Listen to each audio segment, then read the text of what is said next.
Hello, everybody. Welcome back to Mastering the Drop, a real view of recovery, where we talk about real stories, real journeys, and how we actually are discovering our way to sit in and move through the difficult times, the easy times, and how we're really learning how to experience living the way that we desire, even when we're on a recovery journey, regardless of what that recovery journey is from, because I know that a lot of my listeners, a lot of my clients, and a lot of people that I do work with are recovering from an array of situations, whether that be an actual chemical addiction or something that's more along the lines of process or behavioral in nature, such as food addiction, shopping addiction,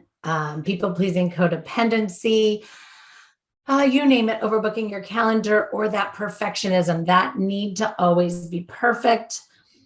Anyway, I want to start out with saying, I apologize. I know we were all looking forward to Jordan being here with us today. Unfortunately, I think something has come up. We all understand this whole space of COVID and feeling well, not feeling well, and just really trying to keep life moving. It does kind of pull us in a lot of different directions. So you're stuck with just me again today, but I have to say, and I know I've been talking already a lot this week about our topic today, because I think it's extremely important that we spend some time learning skill sets and tactics. And I think, really taking the time to understand and practice the practical application of the psychological tactics that will actually help us foster the change and improvement we are looking to have or realize is truly important. So without further ado, this week is about being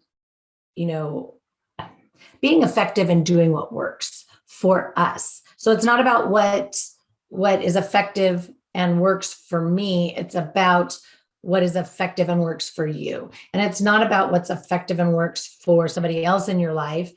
It's about what works for you. And it's not about what that self-help book says it is effective and works. It's about how it works for you in your life. So if you know me or you're working with me, you know all about the add, edit, delete, change, shift, morph, make it your own. And really that's to say you always want to be looking at, how can I take this skill set, this tactic, this thought, this concept, this process, this whatever it is, and incorporate it into my life to make it effective, to allow it to work effectively in my life, versus trying to fit my life into somebody else's method or modality. Because if we try to replicate or compare ourselves or live somebody else's life, then it's just never going to feel right. It's not going to be comfortable. It's not going to be cohesive. It's just always going to be awkward. Right. And that's just a fact. And I know this to be true because, well, my journey's a long one. My story's a long one. So let's start with this. And I'm going to, prompt you to, have a pen and a paper. If you can, grab one. If not, maybe come back later and listen to the recording. It will remain on this page so that you can watch it. If this is YouTube and you're listening in your car, absolutely, come back later when you can take notes, because I want you to ask yourself a question, because it's January. We all have aspirations. Perhaps we've set ourselves goals. Maybe we're trying to do dry January. I don't know, all kinds of things, right? Mindful and willing. So if we have this aspiration, what am I willing to do to make it happen? And am I mindfully participating in creating an effective action plan for that? Am I willing to do what it's going to take to get me to wherever that is? Am I mindfully participating in the activities that will get me there? We hear a lot about manifestation, and I'll be honest, I actually last night, because I just hear about it so much, and everything I know about manifesting is the word itself is an action word. And so therefore, we can sit here and we can say words, but if we're not willing to do the action, right? If we're not going to be mindful and willing to put in the effort that it takes, we can talk till we're blue in the face. If we're not willing to do the action that is actually going to make it come to fruition. So, you want to sit with that and ask yourself, how willing am I to do it? And am I mindfully participating in the activities and the actions that I need to do to get me where it is I'm trying to go? And so this is a big one. We have to start there. You have to do that deep investigation. You have to ask yourself why. You have to know why you want these things. Because if you don't know your why, and I venture to say that we have to ask ourselves why multiple times. There are so many layers and levels to our why. Because if you ask yourself, I want to cut back my drinking. Why? Well, because I feel like I'm drinking too much. It's, why? Well, because it's causing issues in my relationship. Why? Well, because I'm going to bed drunk every day. Why? Why are you even reaching for the first one to begin with? If there's an emotional purpose for the alcohol, the sugar, the marijuana, the shopping spree, if there's an emotional purpose for that, you have to know that. And you have to know that having an emotional reliance on something outside of you, alcohol, illicit drugs, sugar, emotional eating, whatever it is, if you have a reliance on something outside of you, emotional purpose for that, then it's always going to be an issue, right? We have to remove that emotional purpose, because none of those items are going to bring you peace, joy, comfort, relief, value, validity, worthiness in your life long term.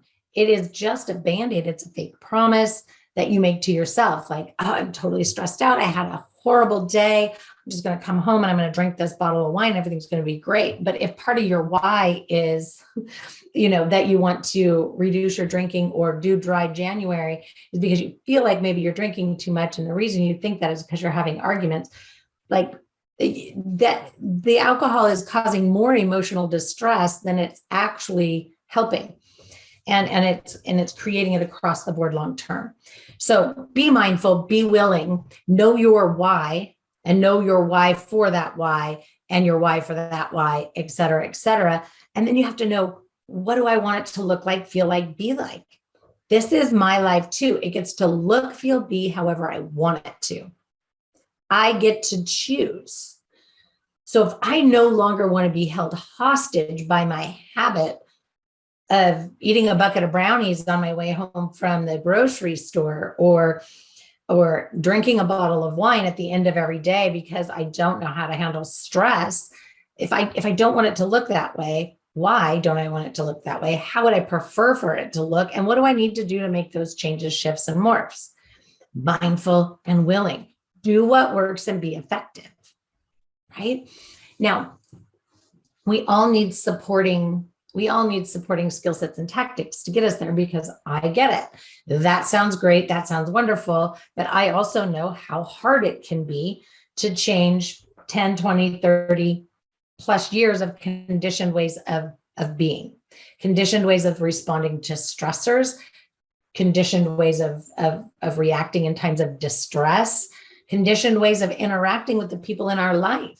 If you've been married or in a relationship for any significant period of time, you have a conditioned way of interacting with each other. And if it's not effective and it's not working, we've got to look at why. We have to mindfully and willingly look at why. And so these skill sets and tactics that are useful in helping us, break things down into categories is first to learn how to become one mindful. And this is just really a tactic that helps us get so present and focused in the moment that once we're trained to know when to make sure, like, oh, wow, I need to, I need to stop what I'm doing because this thing that's happening right now, it really deserves my undivided attention. I really need to be present. So if we're talking about being one mindful, one of the very, very useful things about it is that we don't feel as scattered. We start to teach ourselves and train ourselves how to say, oh my gosh, I'm feeling so scattered and pulled in a million directions right now. I can feel the stress starting to bubble up.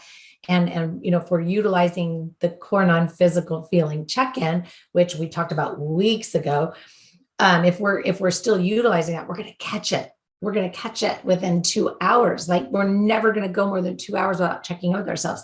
And so that scattered, pulled in a million different directions, irritated, agitated, annoyed, frustrated, bothered, that's never going to get so far out of control.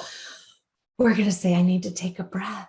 I need to get one mindful here. I might need to write things down. What are all the things going on in my head? And I need to write them down so that I can look at one thing at a time.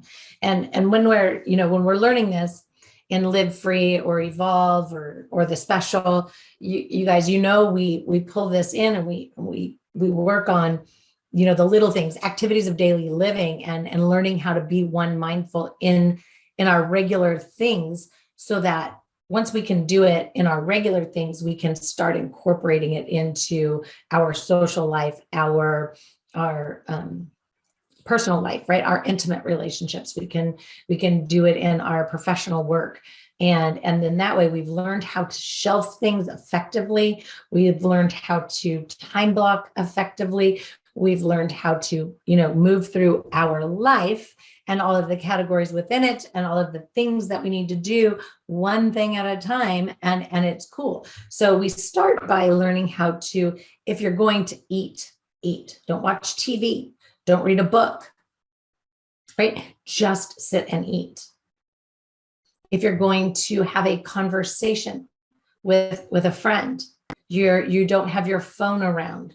You aren't answering texts. You're not fielding phone calls from the office. You are actually blocked out and you are there. You are present for that time, that space with that friend, and you are there. You are being one mindful. You are having the conversation. And you may find that your outings with your friends get smaller and smaller because you're focused. And it's like, you know what? We can get together once a week for 45 minutes and really feel connected and in tune with each other. But it's because we're focused. We're not scattered. We're not talking about one thing, fielding a text message. And now all of a sudden we've stopped that conversation. We're venting about this. And now we're trying to come back to that.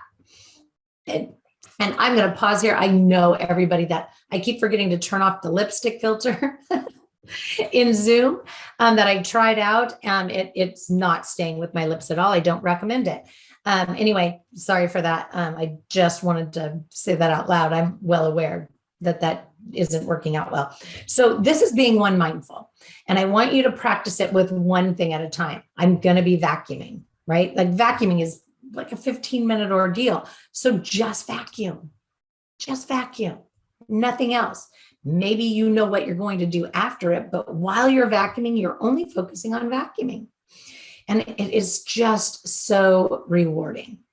And ultimately, as it starts to bleed into other areas of your life and it becomes active in the other categories of your life, et cetera, that I just talked a lot about, you will notice how much more effective you are and how much you are able to be effective in all areas of your day, your week, your month, your quarter, your year, whatever it is, right? Now, to take this to another level, another depth, we also have to be mindful and willing to get effective when it comes to our need to focus on all things that are wrong versus the things that are right. And I'm going to say that again. You need to be mindful and willing to get effective when it comes to your propensity to focus on all the things that are wrong versus the things that are right. Now, the same goes with fair and unfair. And it also goes directly to, and I know you guys are going to be, oh, that's not me. But believe me, I've worked on this process myself for a really long time. I know how rigid I can be when I know that I'm right. And I know that I dig my heels in, and I work really hard on only digging my heels in when I know for 100% fact that I'm right. But I still try to be mindful and willing and get effective in learning other aspects, viewpoints, opinions, thoughts, approaches, right? Just because I know that what I do in my life works super well for me doesn't mean that there's not room for something else, somebody else's thought or spin on it or whatever, right? Because all of my clients, they have to add, edit, delete, change, shift, morph, make it their own. And I'm teaching them how to do that. So I have to be willing to do that in my own relationships, in my own life. And I work on it all the time because rigidity is something that is very much a part of people that have addictions, negative attachments, and habits that hold them hostage. We are very rigid and can dig our heels in. So we need to let go of our need to be right all the time. So even when we know we're right, it's so beneficial if we're able to look at that other person, that other perspective, that other perception, that other whatever, as being right also for them, whoever that is. So give you an example of that. You're driving down the road, you're on the freeway, and the speed limit is 65. And where I live, there's, we're 2-lane highways. And so sure, the general consensus is, and the, rules of the road, written rules of the road is slower traffic, move over. So if you're in that faster lane, the left lane, and you see people coming up behind you, you're expected to move over. And so, if somebody comes up on your rear end and you aren't ready to move over, you can't judge that person behind you. You don't know what's going on in their life. So if they're tailgating you, you have options. You have options to not necessarily dig your heels in to be right. I'm going the speed limit. This person is clearly, going over 65 miles an hour. I don't need to move because I'm right. Dig my heels in. No, you don't even know what's going on in that person's life. You don't know them, nor will you probably ever have the opportunity to. So let's all avoid road rage and let's just move over, let them go by. It's a second. It's being effective. Do what works to keep you from a place of stress, of distress, of irritation, agitation, volatility. Keep that person from feeling that, because quite honestly, you don't even know what's going on in their life. They could, quite frankly, be in a rush to get to the hospital because their kid just got hit by a train. Literally, it's none of your business what's happening in their life.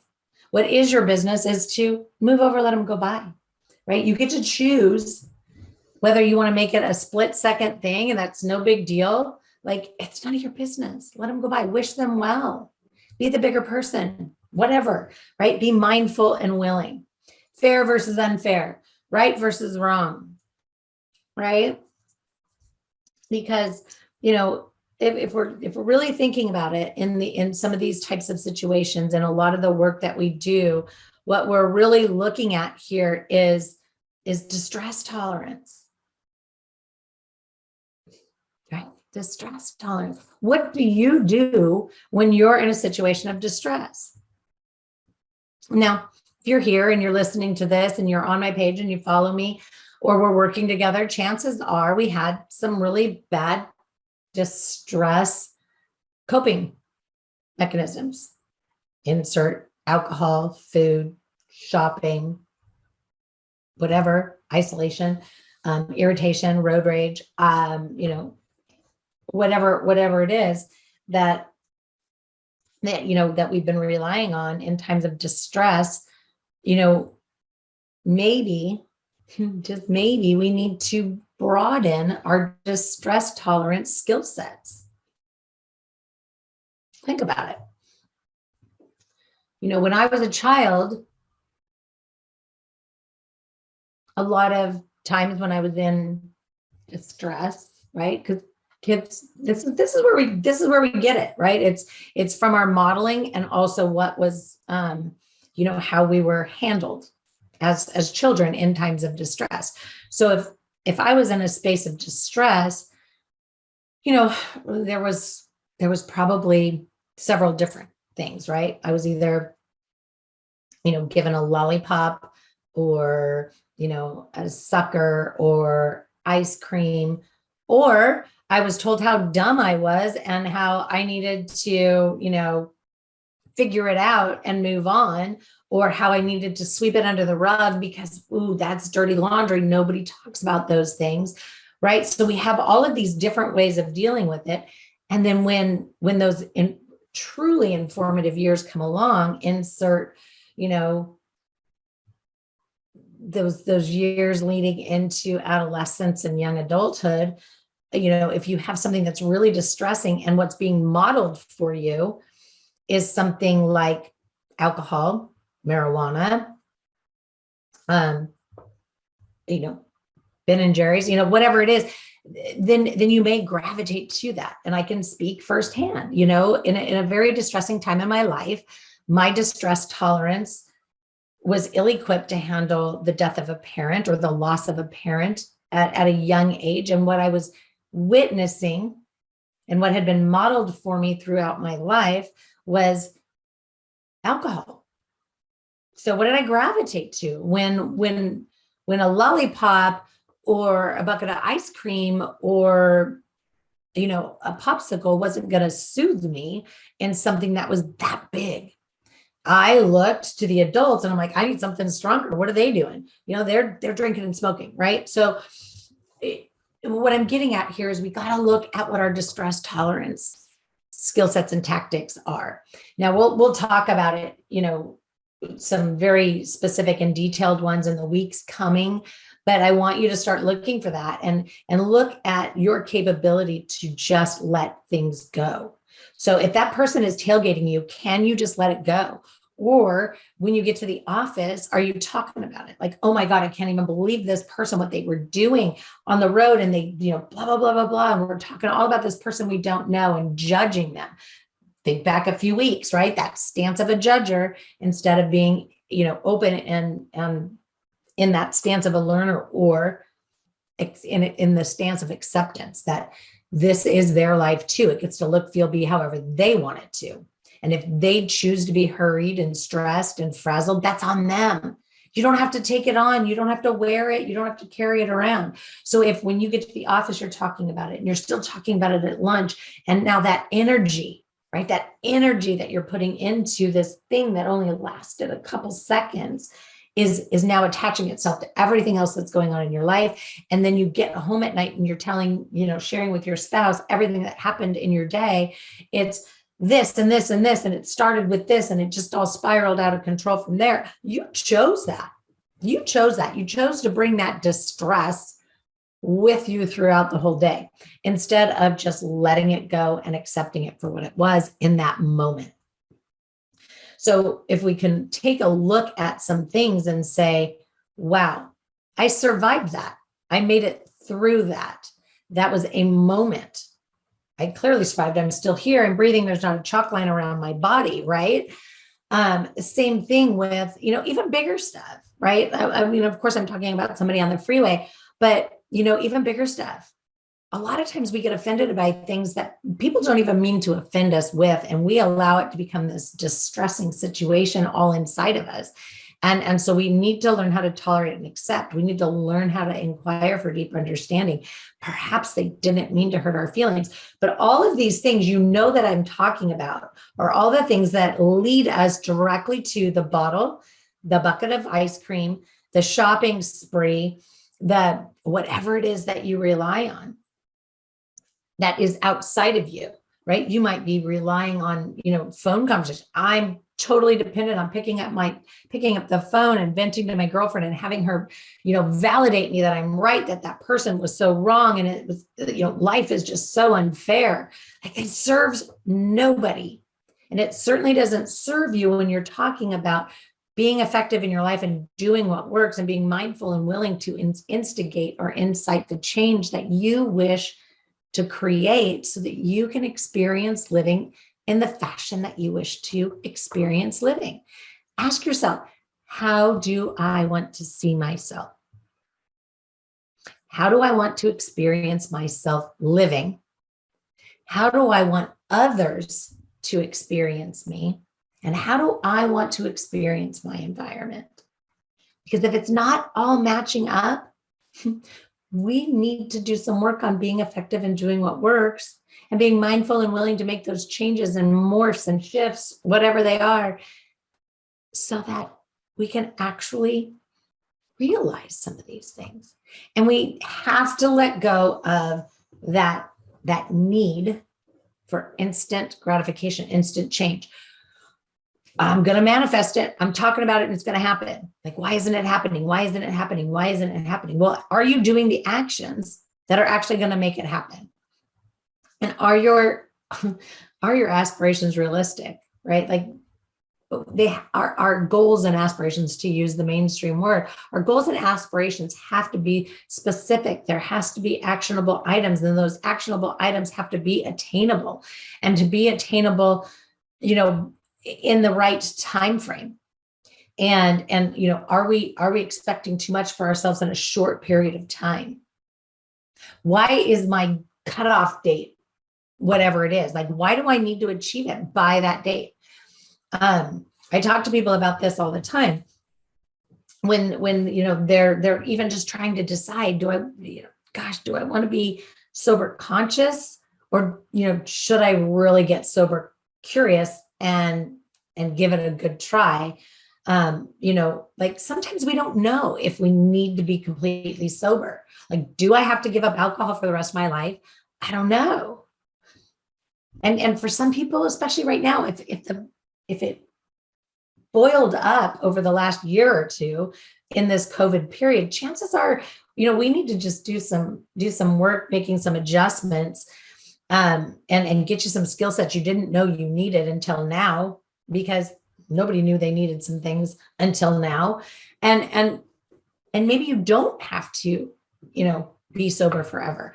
Sometimes it takes us some time. It takes some trial and error. It takes a desire, it takes a willingness that we have to do the investigation. And that's why, in the work that we do, like, every single person, we have that conversation, and sometimes we have more than one conversation, right? I don't know if you're listening, you came in and you either came in and started working with me right after our consultation, or maybe we went from a consultation to a life intervention so we could do deeper exploration, so that we could actually see how, like, start to work on that relationship first. Perhaps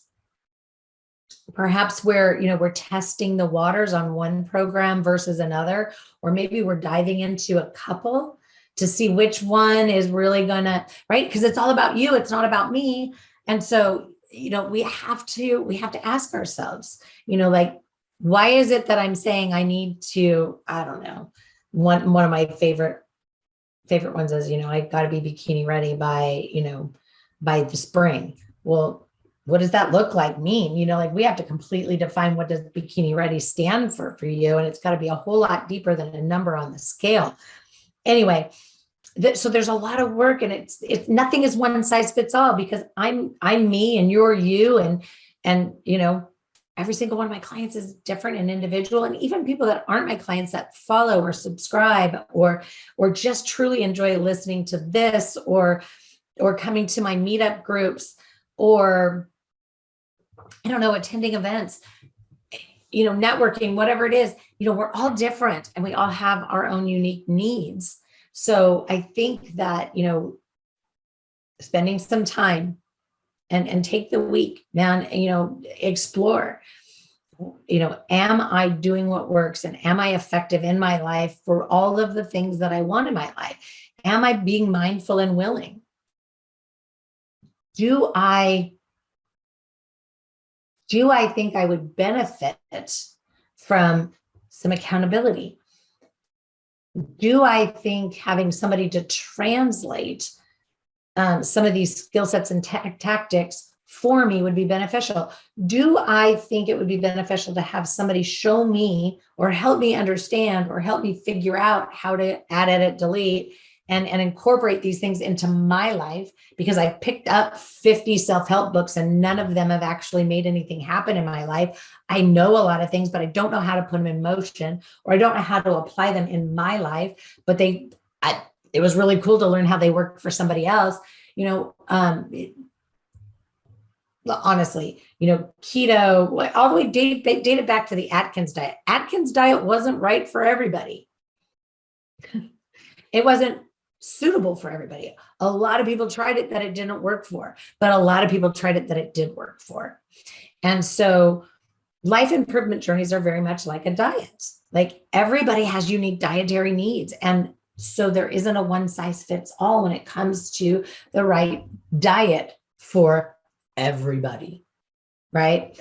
So look, I'm here to help you figure out where to start, whether that's with me or not with me. I'm here to help you connect to the right people.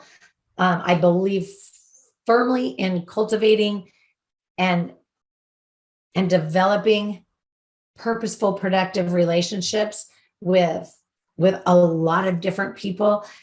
So if what you are looking for isn't what I have to offer, that's totally fine. I'm totally willing to help you connect.